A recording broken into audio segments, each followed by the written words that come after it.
কবরে শোয়ানো হয় তখন সে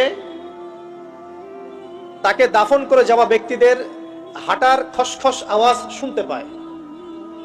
এরপরে তাকে যখন শুইয়ে দেওয়া হয়, সে যদি মুমিন ব্যক্তি হয় তাহলে তার মাথার দিকে তার সলাত এসে দাঁড়িয়ে যায়। দুনিয়াতে আপনি যে নামাজগুলো পড়েছেন, আমি যে নামাজগুলো পড়ছি, এগুলো মাথার দিকে দাঁড়িয়ে যায়। ডান দিকে চলে আসে তার সওম মানে কি? রোজা। বাম দিকে চলে আসে যাকাত। তারপরে পায়ের দিকে চলে আসবে তার আত্মীয়তার সম্পর্ক রক্ষার ইবাদত, তার এই যে অন্যান্য দান সদকা, তার নফল আমল, তার তাসবিহ তাহলিল, তার কোরআন তেলাওয়াত ইত্যাদি পায়ের দিকে চলে আসবে। এখানে একটা হাদিস এসেছে, সূরাতুল মুলক যে ব্যক্তি রাতের বেলা তেলাওয়াত করবে, কোন সূরা ভাই?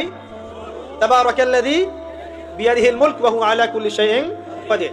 এই সূরা যে ব্যক্তি রাতের বেলা করে তেলাওয়াত করবে, ইনশাআল্লাহ সূরা মুলক কবরে তার সাথে থাকবে এবং কবর আযাব থেকে সূরা মুলক তাকে বাঁচাবে ইনশাআল্লাহ।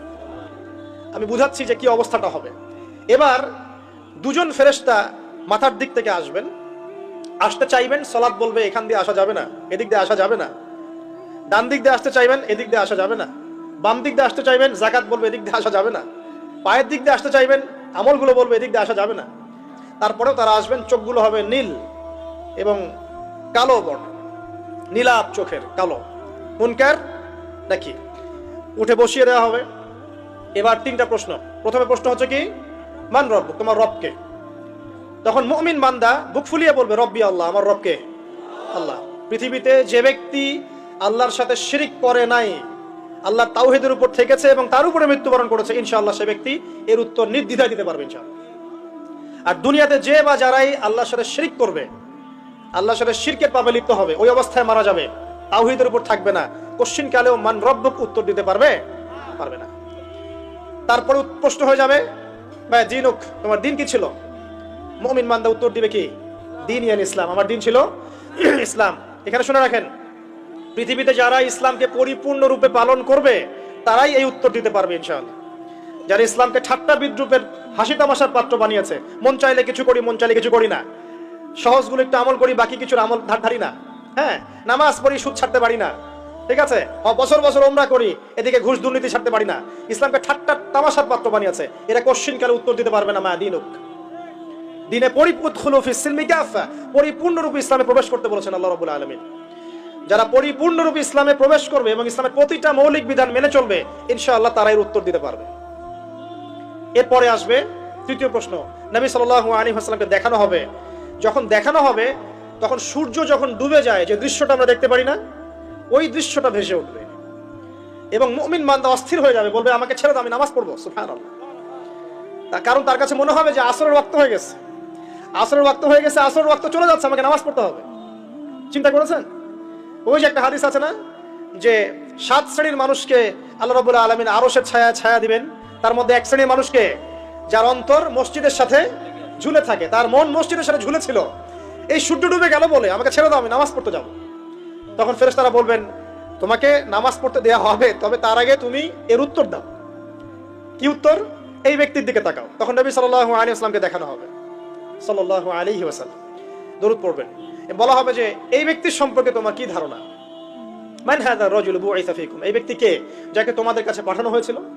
মুমিন ব্যক্তি নির্দ্বিধায় বলে দিবে যে তিনি হচ্ছেন আমার নবী মুহাম্মদুর রাসূলুল্লাহ সাল্লাল্লাহু আলাইহি ওয়াসাল্লাম। দেখুন, পৃথিবীতে যে বা যারাই নবী সাল্লাল্লাহু আলাইহি ওয়াসাল্লামের সুন্নতের উপর আমল করবে, ইনশাআল্লাহ সে তার উত্তর দিতে পারবে।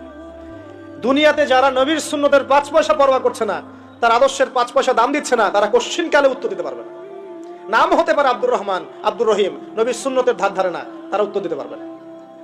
নবীর সুন্নতের গুরুত্ব কত গভীর, এটা আমাদেরকে এখান থেকে বুঝতে হবে। তাই প্রিয় যুবক ভাইরা, মুসলিম ভাইরা, আমাদের জীবনটাকে নবীর আদর্শ এবং সুন্নতে ঢেলে সাজাতে হবে। সকাল থেকে সন্ধ্যা পর্যন্ত প্রতিটা কাজ করবো কার তরিকায়? রাসূলের তরিকায়। নামাজ পড়বো তার তরিকায়, রোজা, সিয়াম, হজ, জাকাত, আমল, মুআমালাত, আখলাক সব কার তরিকায়? নবী সাল্লাল্লাহু আলাইহি ওয়াসাল্লামের তরিকা অনুযায়ী ইনশাআল্লাহ। আল্লাহ পাক তৌফিক এনায়েত করুন, আমিন। এবার ফেরেশতা দুজন জিজ্ঞাসা করবেন অবাক হয়ে যে তুমি কিভাবে এটা জানলে, তুমি কিভাবে এই 3টা প্রশ্নের উত্তর দিতে পারলে? কারণ বেশিরভাগ মানুষ তো উত্তর দিতে পারবে না, বেশিরভাগ মানুষই এই উত্তর দিতে পারবে না। কারণ কিয়ামতের মাঠে 1999 জন মানুষ জাহান্নামে যাবে, নাউজুবিল্লাহ। তো এটা কঠিন পরীক্ষা। আল্লাহ রাসূল সাল্লাল্লাহু আলাইহি ওয়াসাল্লাম বলেছেন যে নিশ্চয়ই তোমাদেরকে এখানে পরীক্ষায় ফেলা হবে, আর তোমরা যদি এই পরীক্ষা জেনে তোমাদের মৃতদেরকে দাফন করা থেকে বিরত না থাকতে, তাহলে আমি তোমাদেরকে শুনিয়ে দিতাম কবরে কেমন পরীক্ষা হয়। মানে যদি আমরা শুনতে পারতাম যে কবরে কেমন পরীক্ষা হয়, আমরা ভয়ে আমাদের মৃতদেরকে দাফন পর্যন্ত করতাম না। এটা নবীজি বলছেন সাল্লাল্লাহু আলাইহি ওয়াসাল্লাম। তাকে জিজ্ঞাসা করা হবে যে তুমি কিভাবে জানলে এটা? বেশিরভাগ মানুষ তো পারে না উত্তর দিতে। তখন সেই ব্যক্তি বলে বসবে, সেই ব্যক্তি বলবে যে করাতু কিতাব আল্লাহ, আমি আল্লাহর কিতাব এই কোরআন পড়েছি। মুমিন বলবে আমি আল্লাহর কোরআন পড়েছি, ফাআমানতু বিহি, আমি এর উপর ঈমান এনেছিলাম, ওয়া সাদ্দাকতু, এবং সত্যায়ন করেছিলাম। সুবহানাল্লাহ।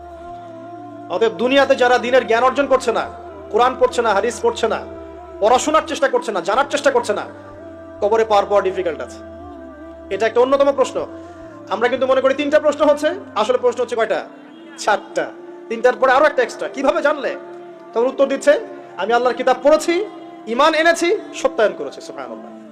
নবী সাল্লাল্লাহু আলাইহি ওয়াসাল্লাম হাদিসের পরের অংশে বলছেন যে যখন কাফের বান্দাকে উঠানো হবে, তখন ডানেও কিছু নাই, বামেও কিছু নাই, সামনে পিছনে কিছু নাই। মাথার দিক থেকে ফেরেশতারা চলে আসবেন, উঠিয়ে বসানো হবে, প্রশ্ন করা হবে কে তোমার রব? একটাই উত্তর, লা আদরি, আমি জানি না। নাউযুবিল্লাহ। কি তোমার দিন? লা আদরি, আমি জানি না। এই যে আল্লাহর তো খবর নাই, আল্লাহ পাকের বিধান মেনে চলার কোনো খবরই নাই, পরোয়াই নাই। সে জানবে কিভাবে ইসলাম কি জিনিস? সে জানবে কিভাবে আল্লাহ কি জিনিস? ও তো আল্লাহকে চিনেই না। দিব্যি বলে বেড়াচ্ছে মহাবিশ্ব সৃষ্টি হচ্ছে বিগ ব্যাং থেকে, আল্লাহ বলে কেউ নাই। মানুষ সৃষ্টি হয়েছে বান্দর থেকে, নাউযুবিল্লাহ। ওই যে ডারউইনের মতবাদ, কি থিওরি অফ এভলিউশন নাকি? হ্যাঁ, তাই তো মনে হয়। অনেকদিন আগে পড়ছি ভাই, ভুলে গেছি। যাই হোক, মানুষ তো আল্লাহকে চিনছে না।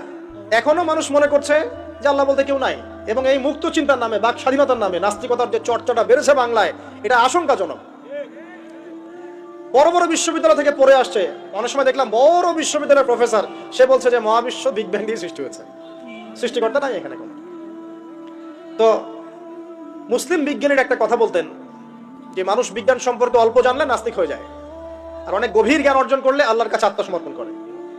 খেয়াল করে দেখবেন, ডক্টর, ইঞ্জিনিয়ার যারা বড় বড় লেভেলে চলে গেছেন, অনেক সিনিয়র, তারা কিন্তু বেশিরভাগ নামাজি দেখবেন, নামাজ পড়ে, দান সদকা করে, সমাজ কল্যাণমূলক কাজ করে। তারা কিন্তু রোগীর সেবা করতে গেলেও বলে যে নামাজ পড়িয়েন, রোজা রাখিয়েন, তারা কিন্তু বলে। অনেক ডক্টর আমি দেখেছি এমন, যারা যত বেশি গবেষণা করে তারা তত বেশি আস্তিক হয়ে যায়, আর টুটাফাটা গবেষণা করলে নাস্তিক হয়ে যাবেন। কত প্রশ্ন, ইসলামের এটা কেন, ওইটা কেন, ইসলামে বহুবিবাহ কেন, হ্যাঁ, ইসলামে কি পর্দার বিধান কেন, তারপর ইসলামে এত রেস্ট্রিকশনস, এত বাইন্ডিংস কেন, হ্যাঁ, স্বাধীনতা নাই কেন, কত প্রশ্ন। ইসলামের এগেইনস্টে কত তীর এখন ছোড়া হচ্ছে। তো এই ব্যক্তি কেমন করে উত্তর দিবে যে মাহাদিনুক, তোমার দিন কি? আল্লাহর দিকে কত প্রশ্ন ছোড়া হচ্ছে, কত শিরকের পাপ আমরা করছি, অনেক সময় মুসলিম হয়েও শিরকের পাপ করছি। কিভাবে উত্তর দিবে মান রব্বক? 3 নাম্বার প্রশ্ন যখন করা হবে এই ব্যক্তিকে, দেখো দেখি, সে বলবে যে আমি জানি না এই ব্যক্তিকে, তবে শুনেছিলাম, মানুষের মুখে শুনেছিলাম, মানুষ যা বলতো আমি তাই বলতাম। মানুষের রাসূল সাল্লাল্লাহু আলাইহি ওয়াসাল্লামের নাম শুনেছিল হয়তোবা, কিন্তু তার সুন্নত বা আদর্শ কখনো মেনে চলে নাই, পারল না। এবার জান্নাতি ব্যক্তি হলে কি হতো? ওই যে সূর্য ডুবছিল যেখানে, তার দৃষ্টির সীমা পর্যন্ত কবরকে প্রশস্ত করে দেয়া হতো, এবং জান্নাতের একটা দরজা তার কবরে খুলে দেয়া হতো। এটা কিভাবে করা হবে সেটা আল্লাহ পাক জানেন, এটার ব্যাখ্যা করার জ্ঞান আল্লাহ আমাদেরকে দেন নাই। যেই মানুষের ক্ষুদ্র জ্ঞানে মানুষ ব্যাকটেরিয়া, ভাইরাস নিয়ে গবেষণা করতে হিমশিম খেয়ে যায়, সে মহাবিশ্বের স্রষ্টা নিয়ে কিভাবে গবেষণা করবে? আল্লাহ পাকের অসীম জ্ঞানের সামনে আমার জ্ঞান কি? খুবই ক্ষুদ্র। হাদিস এসেছে বুখারী শরীফের মধ্যে যে একটা মহাসমুদ্রের মধ্যে যদি একটা পাখি 1 ফোঁটা পানি উঠিয়ে নিয়ে যায়, ওই 1 ফোঁটা পানি হচ্ছে মহাবিশ্বের জ্ঞান, আর বাকি পুরো মহাসাগর হচ্ছে আল্লাহ পাকের জ্ঞান। তো আমরা এই ক্ষুদ্র জ্ঞানের মানুষ হয়ে আল্লাহর জ্ঞানকে কেমন করে পেনিট্রেট করতে পারি? তো আল্লাহ পাক জান্নাতের দরজাগুলো খুলে দিবেন, একটা দরজা খুলে দিবেন, সেখান থেকে বাতাস আসবে, সে জান্নাতের নাজ নিয়ামত উপভোগ করতে থাকবে, এবং তার রূহটাকে সবুজ রঙের পাখির আকৃতিতে জান্নাতে রেখে দেওয়া হবে। ইল্লিন মানে ওখানে জান্নাতের নিয়ামত সে পাবে। এটাকে বলা হয় দারুল বারজাখ বা বারজাখের জীবন। পাপী ব্যক্তি হলে জাহান্নামের দরজা খুলে দেওয়া হবে, আর জাহান্নামের সে আযাব ভোগ করতে থাকবে, এবং পুণ্যবান ব্যক্তি হলে জান্নাতের দরজা খুলে দেওয়া হবে, এবং এর নাজ নিয়ামত সে ভোগ করতে থাকবে। তখন তাকে বলা হবে এটা জান্নাতের সেই জায়গা যেখানে তুমি থাকবে। এটা দেখার সাথে সাথে, শোনার সাথে সাথে তার যে খুশি, উৎফুল্লতা আরো অনেক বেড়ে যাবে। এবং সে কি করবে জানেন? সে পৃথিবীতে ফিরে আসতে চাইবে। সে বলবে, আমাকে আমার পরিবারবর্গকে জানাতে দেন, আমাকে আমার পরিবারবর্গকে জানাতে দেন যে আমি ভালো আছি। তখন ফেরেশতারা তাকে বলবেন যে এটা সম্ভব না, তোমার এবং তাদের মাঝে দারুল বারজাক আছে, তুমি এটা ভেদ করে যেতে পারবে না। তখন তার আত্মাটাকে ইল্লিনে দেওয়া হবে, একটা সবুজ পাখির আকৃতিতে জান্নাতে ঘুরে বেড়াবে ইনশাআল্লাহ। আর যদি জাহান্নামী হয়, তাহলে যে বললাম দরজা খুলে যাবে জাহান্নামের, মর্মান্তিক আযাব তার দিকে আসতে থাকবে, কবর সংকুচিত হয়ে আসবে এমন ভাবে যাতে তার বাম পাজর ডান পাজরের ভিতরে এইভাবে ঢুকে যাবে, নাউযুবিল্লাহ। এবং এই আযাব চলতে থাকবে ইলা ইয়াউমি ইউবআসুন, পুনরুত্থানের দিন পর্যন্ত।